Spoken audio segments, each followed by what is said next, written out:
Hello and welcome to Nollywood Fellow, a channel where I talk Nollywood. And today I have an amazing guest, someone I've been trying to find for months. Our guest is a retired professor of English from Long Island University and has authored one of the most acclaimed books on Nollywood, Nollywood, the creation of Nigerian film genres. A Nollywood expert, a Nollywood lover, a Nollywood chronicler, if I may. Joining me from New York, please welcome Dr. Jonathan Haynes. Thank you so much, Dr. Haynes. Oh, it's my pleasure. I've really been enjoying getting to know your YouTube channel a little bit, and I really like what you're doing. So pleased to be here. Thanks a lot. So, talking about you and Nollywood and your relation with Nollywood, you've seen it from the very start. Like you were in Lagos when Nigerian commercial cinema started. So does the growth of Nollywood or seeing it blow up make you feel happy?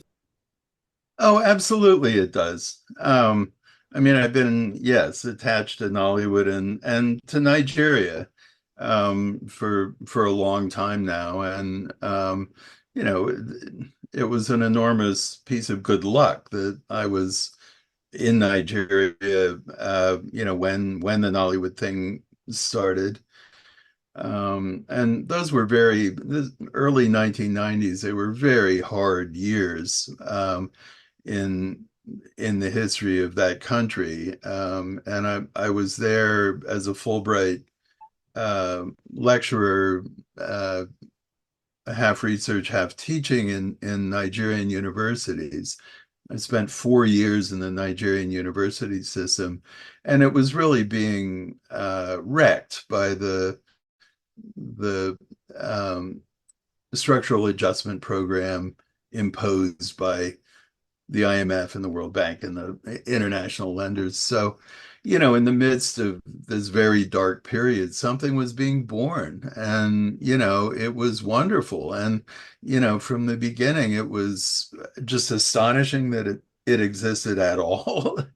And the growth has just been really amazing. And over the years, I developed a lot of good friends in the industry, and so yeah, it's just been enormously satisfying to watch it turn into what it's turned into. All right. So you were in Nigeria around that time. So was was it coincidental that you were drawn into Nollywood, or were you already into, say, African cinema or entertainment before you got to Nigeria, or before, let's say, Living in Bondage came out? Yeah, I was already interested in African film, but I really didn't.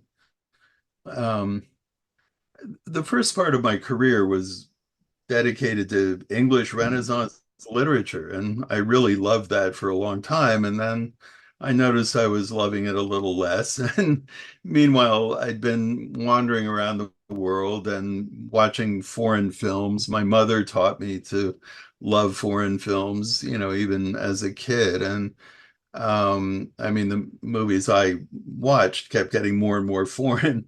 But anyway, I decided at a certain point to just before I came to Nigeria for the first time that I was gonna get into African studies, and cinema was certainly part of that. But I was interested in other things as well. But immediately before I arrived in Nigeria, I spent 6 months traveling in Francophone West Africa on a sabbatical. I made my pilgrimage to the FESPACO Film Festival, which is the great institution of Pan-African cinema, but in that, that meant celluloid cinema, and it was very dominated by the Francophone countries and so on. I had never seen a Nigerian movie before I came to Nigeria, and there's really no way I could have. It wasn't laziness on my part; they just weren't distributed. So when I came to Nigeria, it was the literature I knew, and something about the music, and but cinema. So I really didn't know what the focus of my research would be when I showed up in that country, what was clear right away was this was the country where I belonged. Something was really, these things are not rational, right? But something was really clicking. And I was just fascinated by this gigantic, really dynamic place where there were 100 wild stories to listen to every moment. Um, but whether I would be writing about literature or theater or film, I didn't know. And then Nollywood started, and at the beginning, almost nobody else was paying attention to it. It was being disrespected by, all of the authorities, really. And those 100 wild stories you could hear at every moment were being told on film, and it was a real revolution, truly a revolution. And there I was. So, yeah, I got on that horse and have been riding it ever since. Right. So what is your biggest draw towards Nollywood been? Is that also something you say is not rational? I mean, because for me, I mean, I struggle to put into words why I love Nollywood. What would you say was your biggest draw towards Nollywood? What's the biggest allure of Nollywood? Um, yeah, I mean, a lot about this is not rational, but um, again, I was looking for ways to understand this country and somehow try to understand it as a whole. And the more or less infinite variety of Nigeria is reflected in Nollywood. Um, I mean, that's a statement that needs qualifying, for sure. I was also interested in, um, you know, I'd been reading Wole Soyinka and Chinua Achebe and the great Nigerian writers, and I understood how great they are. Um, but I also kind of felt like the world doesn't need another book about those guys. And here was this thing that really hadn't been described at all. And I mean, there'd been work. There's a lot to say about that, but basically, Nollywood, the video films, um, had hadn't been described really, by journalists, but not in an academic context. Um, and something else, during this sabbatical right before I got to Nigeria, I was not I was just traveling and on public transportation, on buses and, uh, shared taxis. And I was in the streets just talking to whoever I talked to. And I was very impressed with the kind of clarity of understanding and the vividness with which the people in the street were talking about, their realities. And so that was something that interested me in itself. And here came Nollywood, which was a form of popular culture. It really was a kind of grassroots thing at origin. I mean, again, there's a lot to say about who exactly was involved in the making of films and creating this and so on. But um, and I was never looking for some kind of pure authenticity or something like that. Can the subaltern speak? Um, Maybe the subaltern can make video films, or so. It was a window into a kind of popular understanding of what mattered, of what was going on, what people were afraid of. I mean, film, it's certainly not a documentary form, but it does record fears and desires and anxieties and values. And, so I found even when the films, weren't kind of good, but good according to the criteria of, international world cinema, Nollywood was not organized to create masterpieces, but I just found an enormous kind of richness, cultural richness, but it's also, yeah, it's emotional. It's a lot of things. I guess that yeah, I guess cultural richness is yeah, it's something very it's something they bring out very well. Another thing is the variety of stories. Now, like you've said, of course, the storytelling is subjective, but the fact that they have so many stories and they try to say so many stories, I think is really fascinating. Now, on I do follow a lot of people. I mean, a lot of people in Nigeria through social media. I get to see a lot of interactions and.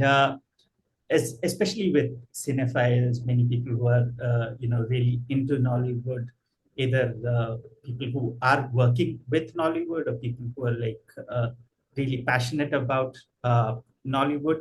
And one discussion that is quite common there is this old Nollywood versus new Nollywood, where they a larger part of people seem to feel that new Nollywood is losing out on a bit of essence that old Nollywood had. Uh, I'm I know close to nothing about old Nollywood. I've maybe just seen a couple of the classics. So, what's your take on that? The whole old Nollywood, new Nollywood divide. Uh, well, it's a real division. And um, I mean, just as somebody who has worked in this field and, for a long time, I felt like, yeah, I understood what this thing was. It had various branches from the beginning, right? There was a Yoruba industry and one in Hausa, as well as the mostly English language one, all of which had their own structures. I mean, the three were remarkably similar in a lot of ways, but also, they were different people with their own kinds of organization and so on. But anyway, I felt like I had some grip on what was going on across the field. And now it's just I don't have that feeling. I might be able to get there if I really, really worked at it. But what has happened in my life, especially since the last couple of years, I haven't actually been in Nigeria. The old Nollywood part of it is really receding from view. Um, New Nollywood is such a huge thing in itself, and that feels like a full-time job, just trying to keep up with that.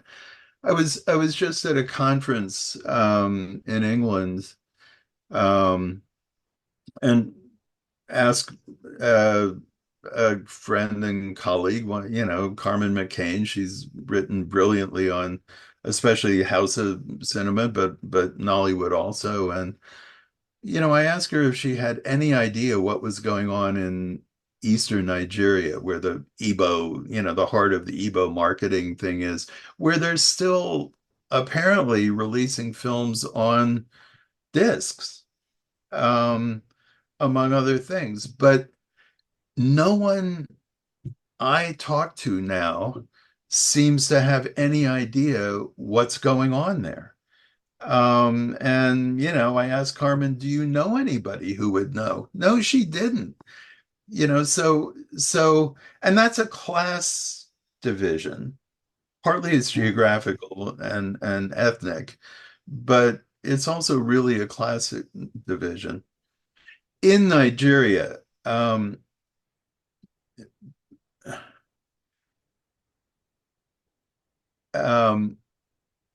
platforms like the streaming platforms, which don't function that well in Nigeria, but television, especially Africa Magic, those channels. Um, but there are a lot of others. It's the structure of those media that they need a tremendous amount of content, and they make their profit by aggregating audiences, not by selling. It's completely unlike the movie theaters, the cinemas where you can charge a relatively very high price for a ticket, but not everybody has that money. Not everybody is near a theater because there aren't many of them. But so the industry has multiple structures, some of which are very open to preserving anything people want to watch. Um, Again, I'm saying that really quickly. It's not that simple. But a lot of the more popular, the old Nollywood stuff, you can find it on Africa Magic. You can find infinite amount of it on YouTube. Um, so, it's still going strong. There are sometimes, breakthrough hits that come from some direction and keep that alive. And Interesting. even a Yeah, please lot go. of the Please. major figures, I'm thinking of Funke Akindele, Yeah. who's maybe the biggest box office star now. She, her art is not an elitist art. I mean, she exploits the glamour of, the fanciest parts of Lagos and so on in some of her films, but she's absolutely keeping alive, the feeling of old Nollywood and that style of comedy and so on. So, I mean, this is one of my fundamental interests since the beginning, is the interplay of different kind of levels or sectors or something of Nigerian culture. Um, but neoliberalism, shapes the world we all live in, works differently in Nigeria than it does in my country. But it exacerbates class divisions. And, that's absolutely been happening in Nigerian society as well as in the films. It's a very interesting point that you mentioned there. Besides the content being separate class-wise, it's also a lot about the mediums, I'd say, like streaming platforms like Netflix and Prime Video, for instance. They're a bit more elite, and there's a large number of cinema that's being produced for YouTube these days, and YouTube seems to be the go-to media for excuse me. YouTube seems to be the go-to media for many filmmakers now. Even established filmmakers like Dearden Stephen and Omoni Oboli seem to be going to YouTube. And the third, of course, cinema is something that I find really fascinating because I recently came across a tweet where they had the number of theaters in Nigeria, and the entire country has 87 theaters, is what the list showed. I mean, that is so that's so fascinating. I mean, for a country which is so crazy about cinema, for and Nollywood is also one of the biggest employers in Nigeria. A large number of people work in the entertainment industry. So that too is it's so unfair. The number of cinemas compared to the population, it doesn't seem to make sense. Do you think there are other challenges there when it comes to, say, cinemas alone? Yeah, I mean, it's an amazing fact that there's so few cinemas, and Africa in general is the uh, has far less far fewer cinemas than anywhere else in the world, and relative to its enormous population, and it's a population that loves movies. That is not the problem. Um, and the powers that be in this world recognize this is the last underdeveloped market for cinema theaters. So it's not like there hasn't been interest on the part of foreign investors, as well as domestic entrepreneurs in opening new cinemas. And one thing people have been talking about for 15 years now or something is popular cinemas, not the fancy ones and the fancy of the kind you have in India, in multiplex theaters, um, in fancy shopping malls in good neighborhoods. Um, Expanding beyond that and having cinemas that are in popular neighborhoods, admission is the price of a bottle of beer, like that. There's enormous potential there.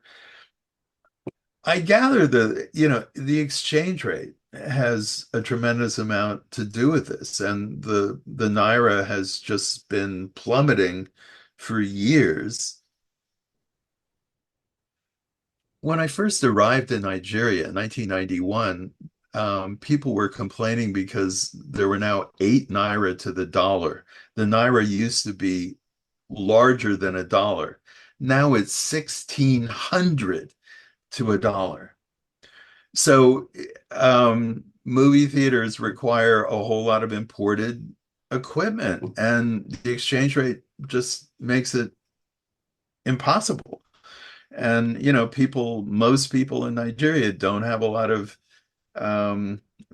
money, disposable income. Most people are desperately struggling to get by. Some people are very well off, but yeah, it's a hard moment. So yeah, I think that's the problem with building more cinemas. All right. So let's get back to movies. In your book came out in 2016, is it? That's right. 2016. And you've listed out different genres of Nigerian cinema. So, do you think, or have you noticed any new genres coming up after you wrote the book, or ever since then? Yeah, there's actually been a tremendous change, which which was visible to me as I was finishing the book. So this is kind of a topic in the book. I came to understand as I was writing that book that you could only write about Nollywood in historical terms. It changed so fast that you could talk about what was going on at certain moments, and there are elements in it that are extremely durable. you know, Nollywood is always coming up with new stuff, but the old stuff kind of never disappears. That, um, but the central thesis of that book was Nigeria has created its own system of genres out of its own needs and desires and its own history and so on. And that it's basically always a mistake to import foreign notions of genre um, into thinking about Nigerian film.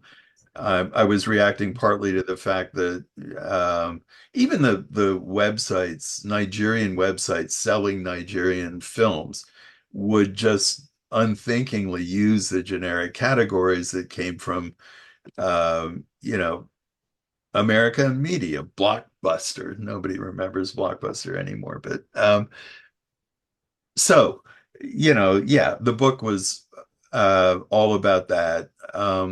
But then, again, suddenly starting around 2010 or something with not new Nollywood, things started to change. And there was a kind of wholesale importation of transnational, predominantly American um, forms, like romantic comedies, which were actually quite rare until suddenly they were everywhere. um, and horror films. I wrote at a certain point, this category does not belong in Nigeria at all because it just doesn't correspond to the way Nigerians mostly think about the supernatural and so on.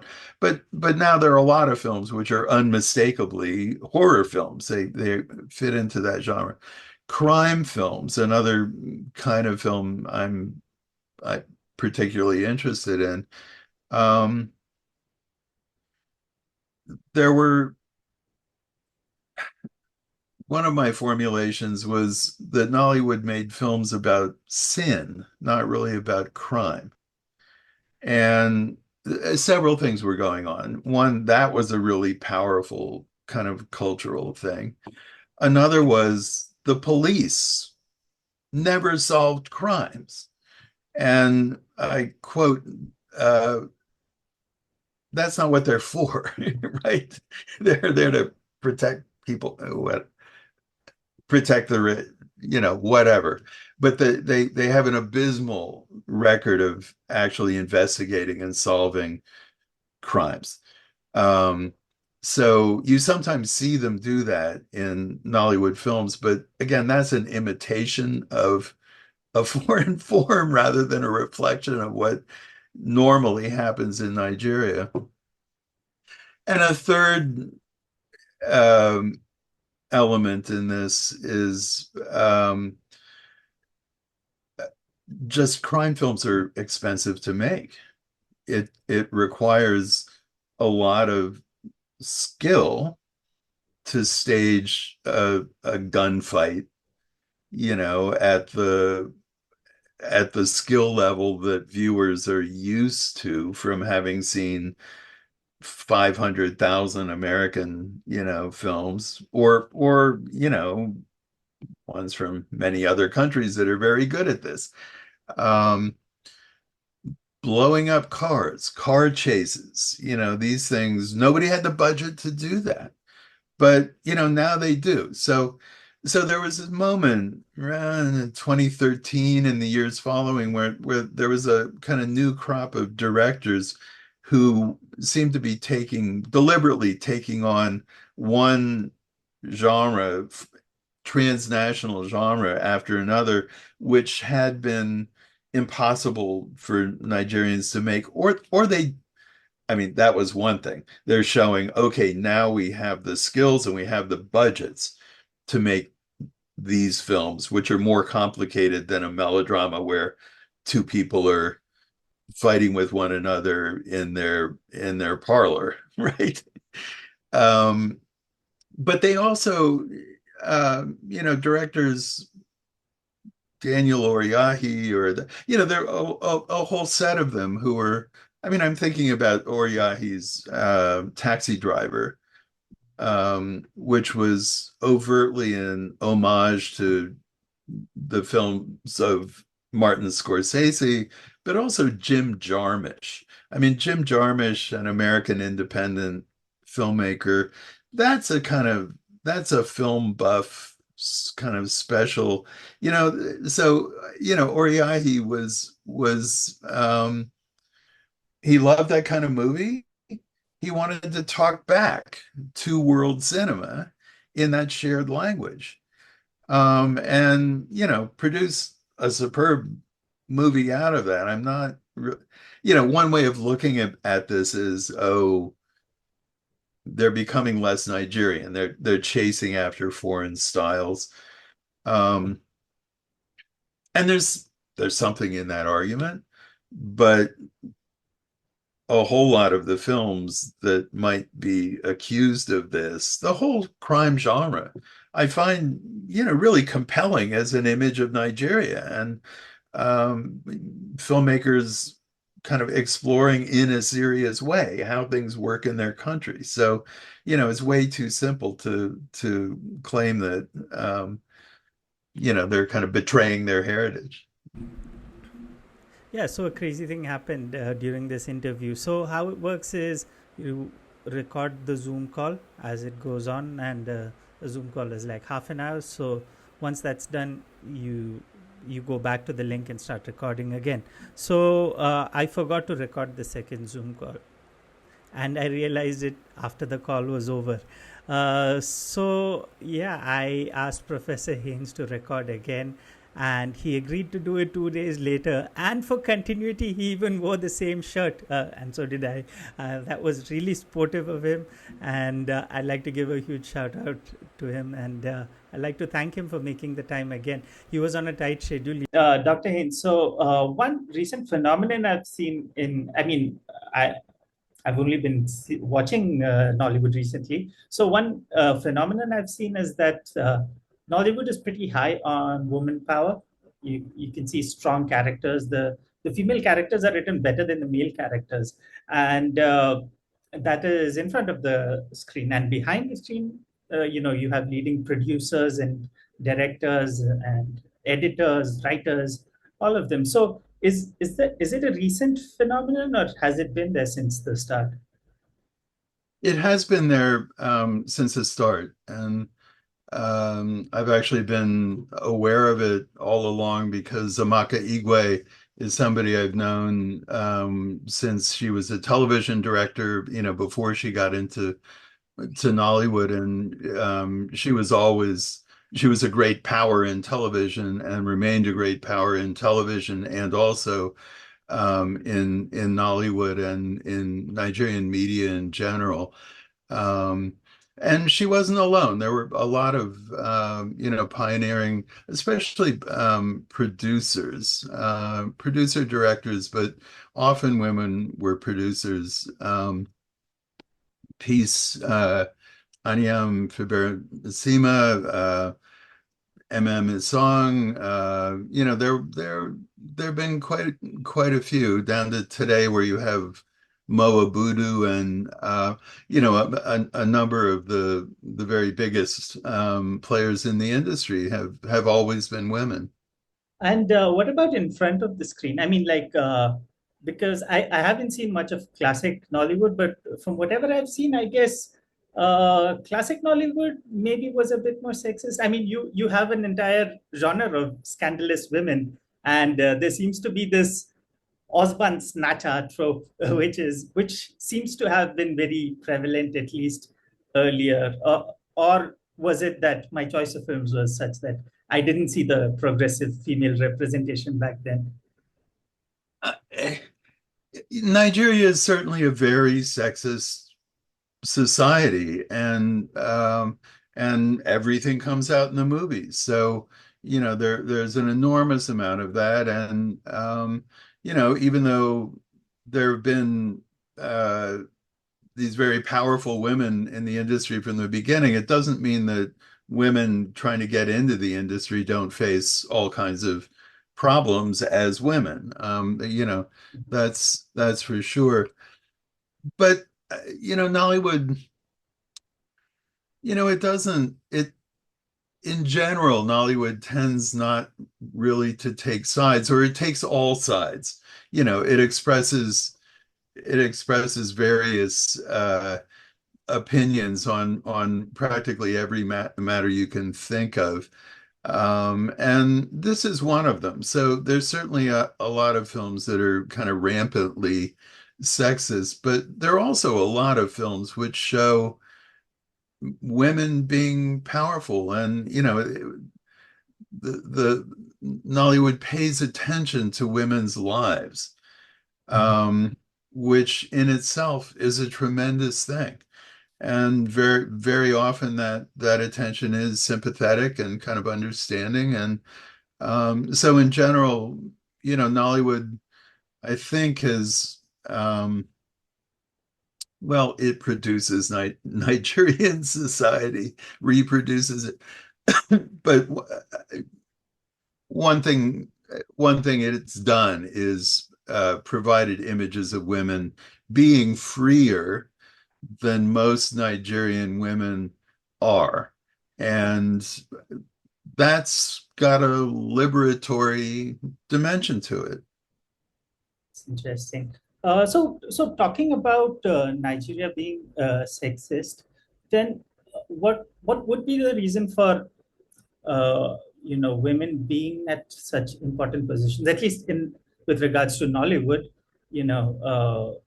They're at the, you could say it's a women dominated industry. So how does that work? On one side there is the sexism, on the other side you also have women at the top, so, or in place positions of power.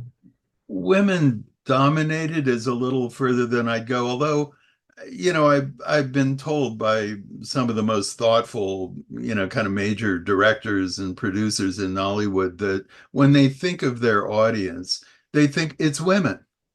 Mhm. Um, and there was always an economic uh, rationale for that, which was that, especially at the beginning when the economy had cratered, and in lots of formerly middle class families, the man had lost his job as a civil servant or whatever he was doing.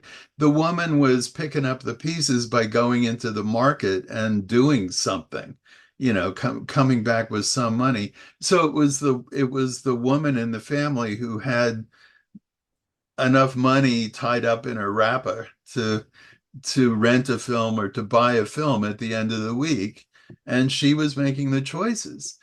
So, you know, women were the biggest Nollywood fans, and they were also really the biggest consumers at the beginning.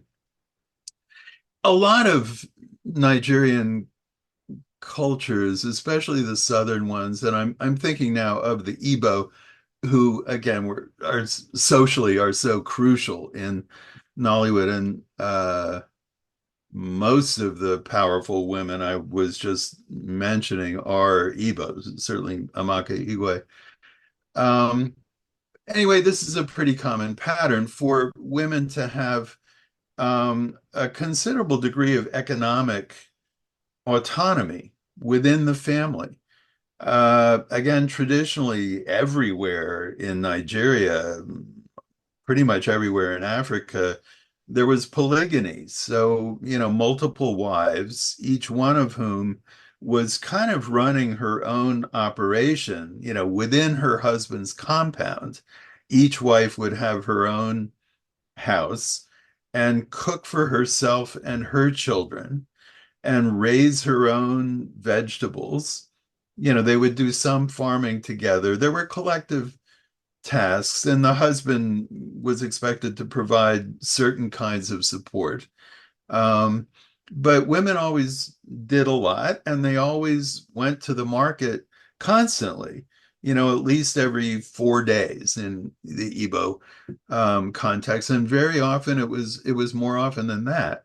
So they're selling something there, something they produced, whether it's foodstuffs or something else, and they're buying and they have a social life. And women also had their own organizations of many kinds in which they could become powerful. Um, but it was not rare for women to actually become quite wealthy as traders, out of their life in the market, and often better off than their husbands. And, they could become kind of major economic players. So that model has always been there. It's not some innovation that comes with Western education or something like that.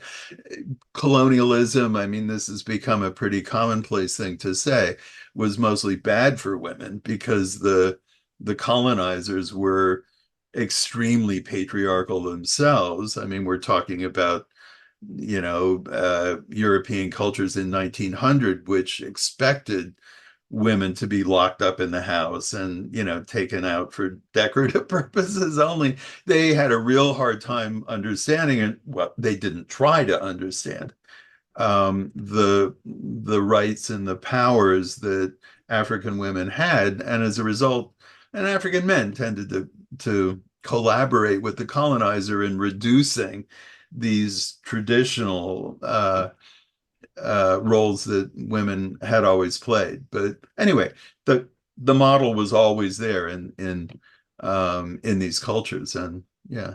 That's pretty fascinating. All right, talking about race and identity.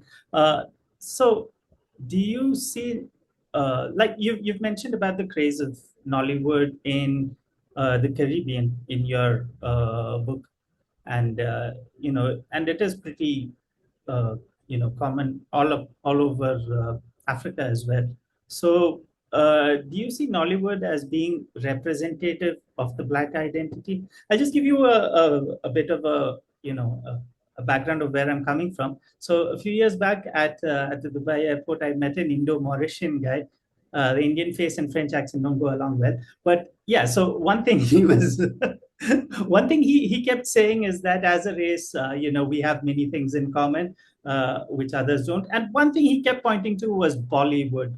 So does Nollywood have that, or is Nollywood there, or does it have the potential to be the same for the black race, let's say, or the black identity? Yeah, it has played a tremendous role in doing that. I've had many Caribbean students who watched Nollywood films, or their mothers did. Their mothers did, and were real fans. And yeah, one thing, um, a lot of the Black world has had real difficulty making their own films. That's certainly been true across the African continent. Again, there a real dearth of feature length filmmaking. Sometimes there was television, which provided, a steady stream of images of Black people, but often, not. And the Black world everywhere has been kind of assaulted with a tremendous amount of media coming from the first world, from the US and from other places. So they they're looking for an alternative. And Nollywood is really attractive because it's so powerful and glamorous, and it shows pictures of the African past.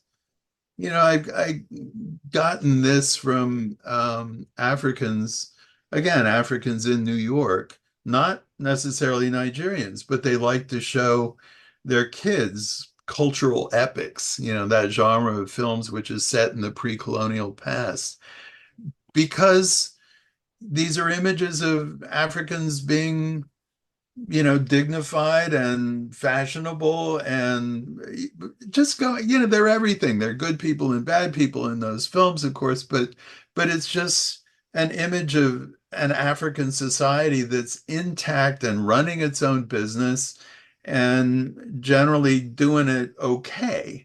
Again, the cultural epic has very different opposite opinions about whether the pre-colonial past was a good thing or a bad thing. But in general, the images are yeah, attractive and glamorous. And so if you're somebody from Mali or something living in New York City and your kids have very little, how are you going to give your kids a sense of what Africa is like? They're not going to learn anything in school.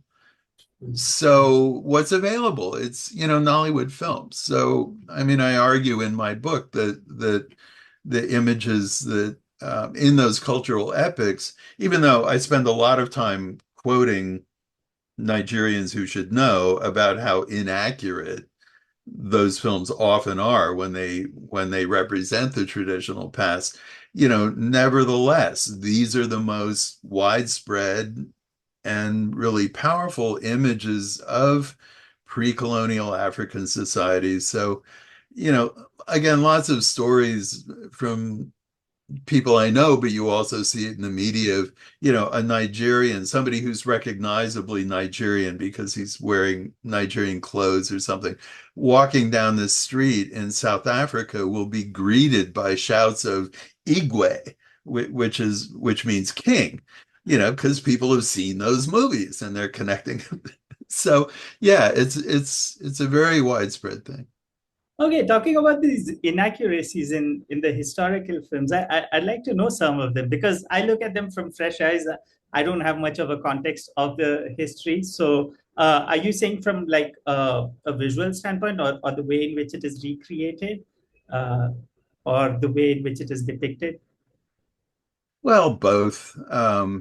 You people are often wearing African looking costumes, but they're made with machine made cloth, not of the kind that Africa was importing in the pre-colonial past.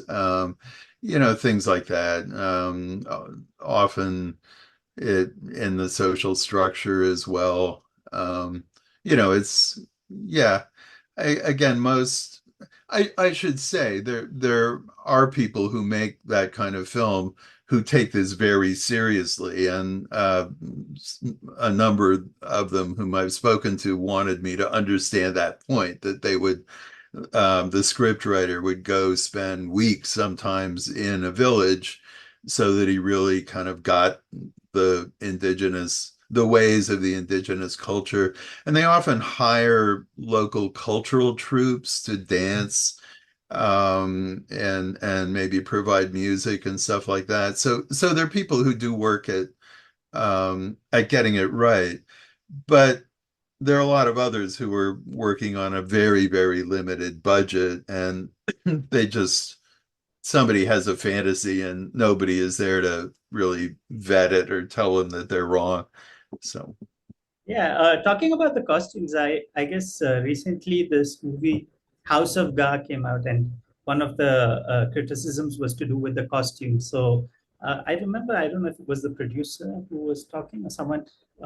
Yeah, so I guess it was the producer, and he said that those little tweaks have to be made in order to make it consumable, in order to make it cinema, and all of that. So yeah, it just reminded me of that.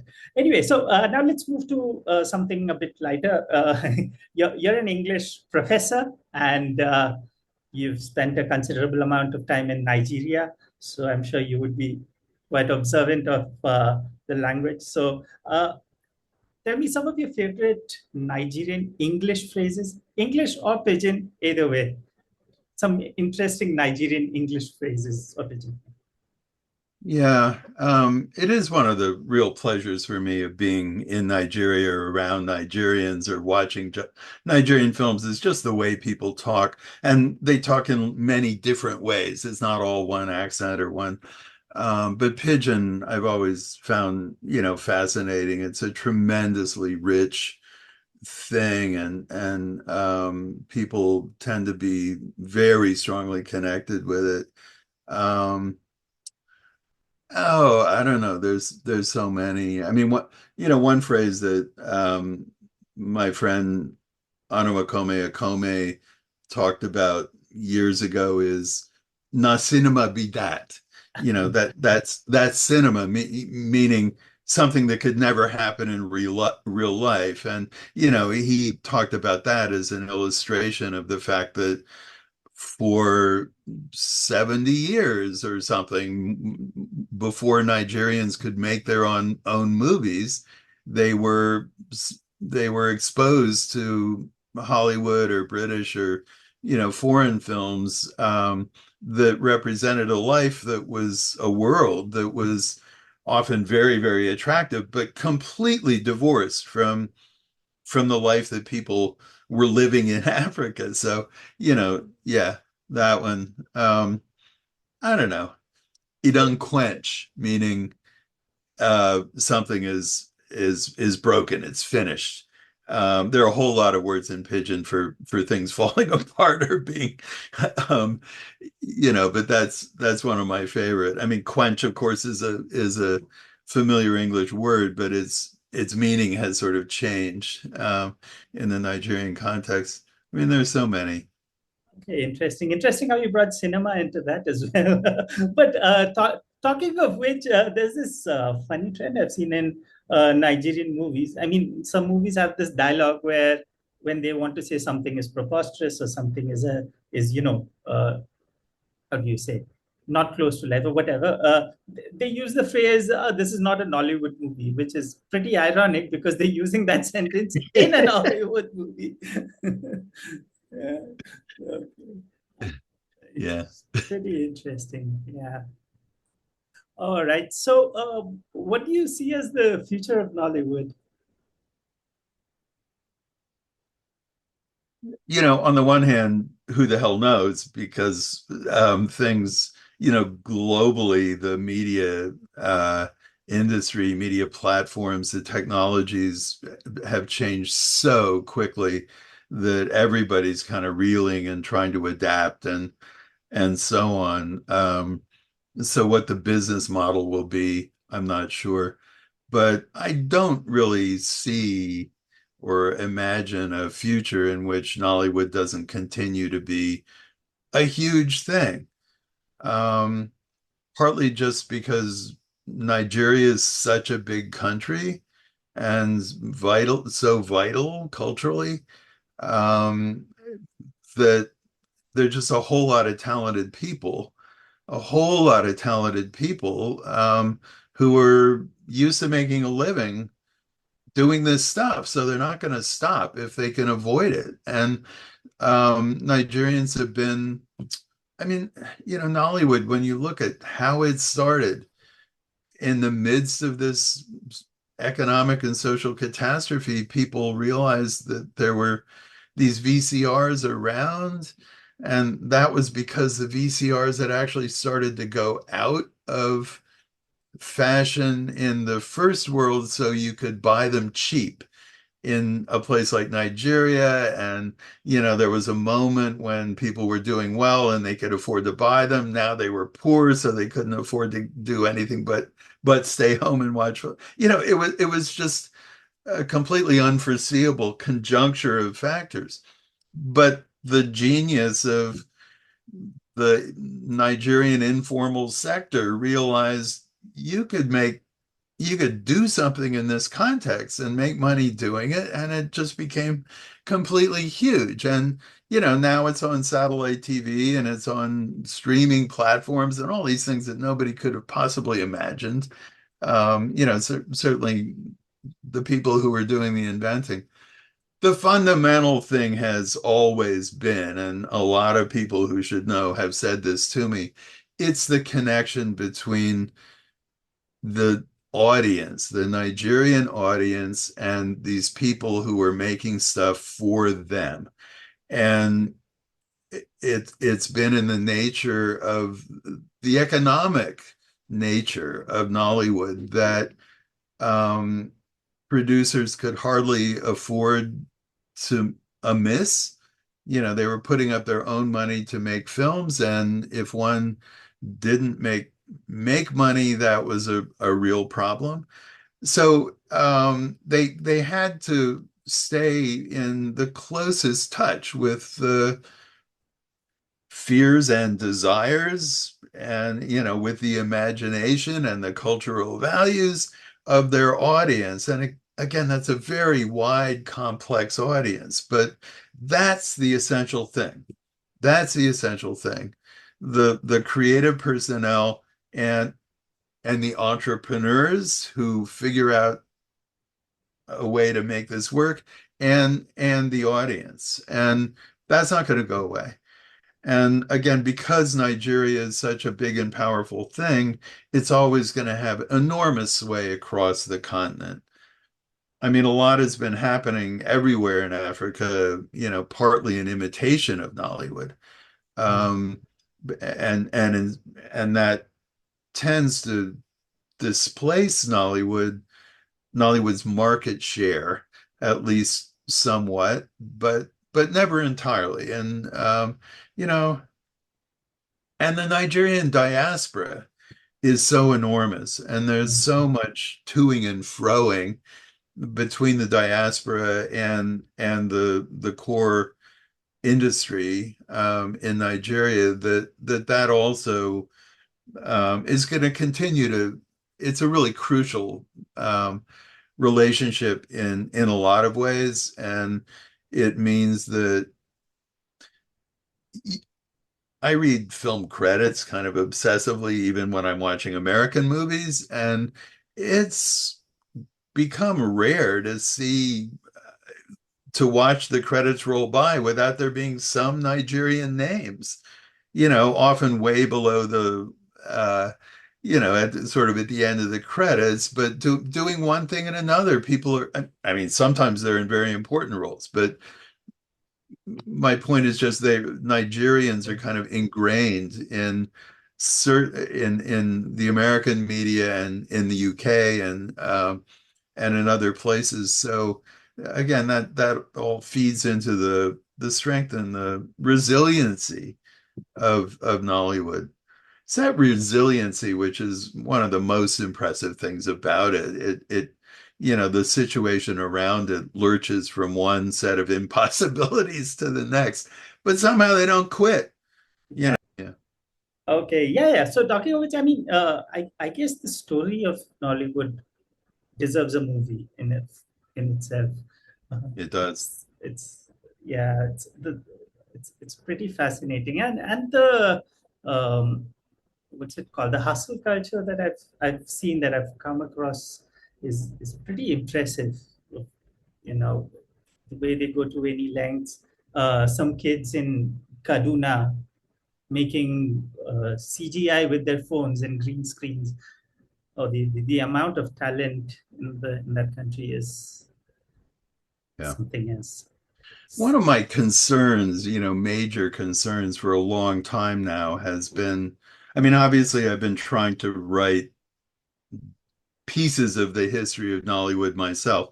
This is not the job for one person. And, I've always been very aware that there were hundreds of thousands of people in Nigeria who know more about Nollywood than I do, but they don't write in an academically acceptable form. So their stories they don't express what they know. They don't have well, it's happening online, but I wish that there were more scholars who were kind of harvesting all of that local knowledge and turning it into something. But, there's a real problem with the history of Nollywood in a lot of different ways. One is, films in the days of VHS tapes and video compact discs, films were making money in the market usually only for 2 or 3 weeks, and and then they were gone and extremely hard to find. I mean, some films kind of hit and hang around. Some sometimes get revived or something, but basically it's that churn. Things disappear almost immediately. Those media are very fragile, especially in the tropics. Both VHS tape but VCDs or DVDs are hardly better. So the stuff decays. Nobody's preserving the masters in some air-conditioned vault. Often it's very hard to find the masters. So the material possibility of having the materials to write the kind of history that Nollywood deserves is really endangered. Nobody has a comprehensive collection of Nollywood films, to my knowledge, anywhere in the world. Um, Libraries don't. There's no way for a library in the US or the UK to kind of get a comprehensive selection of kind of canonical Nollywood films. And even the best ones, the most successful ones, they're on Netflix for 3 years and then they go away. I mean, a lot of stuff ends up on YouTube, but that's a very chaotic world as well. So, they're desperate. The problem here is just this is a huge film culture created with almost no infrastructure, of the kind that's normal kind of in the first world. And the government is certainly not doing anything really to preserve these things or collect them. So um, I was once in a writer's workshop trying to develop a new film. Um, and there were 10 or 12 people in the room, and they were really smart and talented, and I could see all of that. But they were talking about other movies very frequently, and they were all American. Or actually, one was the Brazilian City of God. They were kind of cosmopolitan cinephiles, but with just one or two exceptions, nobody mentioned another Nigerian film. That I found shocking, but it's kind of the way it is, even in the consciousness of filmmakers.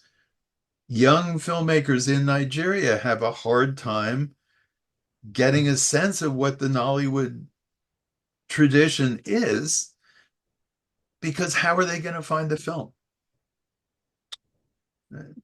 Really a problem. It would just take some money to fix, but nobody has money for that. Everybody in the industry is just trying to survive, make money off the next thing. And the government's not interested, and you know, foundation don't find the kind of cultural foundation in Nigeria that you would in the US or in Europe. Yeah, so nobody's, but a whole lot's being lost kind of day to day. And once you start thinking about it, it troubles your sleep. There seems to be something about Nollywood that makes it very transient. I don't know what it is. It's like it's come in, gone out, come in. I've not been able to place a finger on what it is. Well, it comes down to the economic structure. When a film, and the economic structure at the beginning, but it hasn't really changed. There's always been a crisis of overproduction in Nollywood because it's so cheap to make the films. And it doesn't take a lot of equipment or technical knowledge to do it. And of course, it's gotten simpler with time. So there's just a flood of films coming out constantly.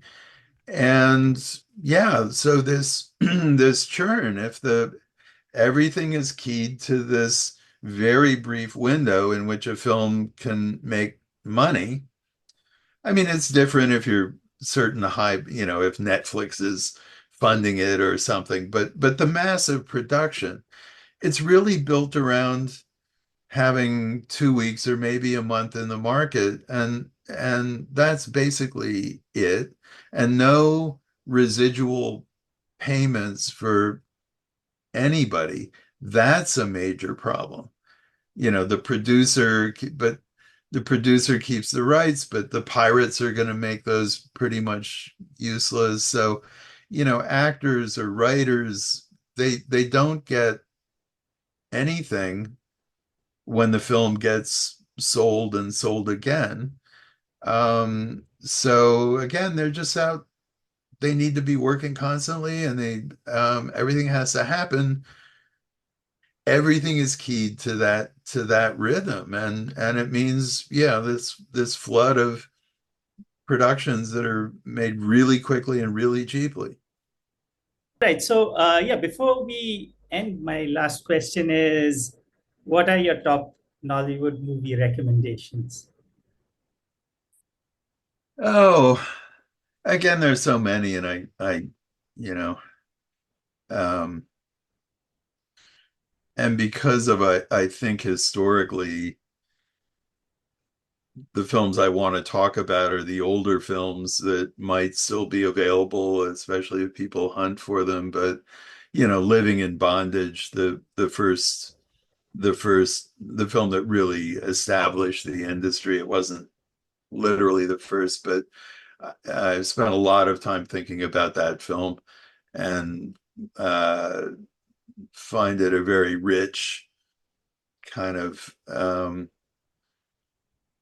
text to think about. That was not my first impression of the film at all, but um, and yeah, Amaka Igwe's Violated, and so many. I mean, these are a lot of the films I write about in my book, because and I still care about them. The the younger generation also, Abba Makama is a really interesting filmmaker. The Lost Okoroshi is his last um, film. I think it's his last film. Um, uh, Confusion Nawa by Kenneth Gyang kind of introduced this a new kind of generational feel. Also, Abba Makama's work has that character too. Um, uh, Taxi Driver by Daniel Oriahi is a really wonderful film.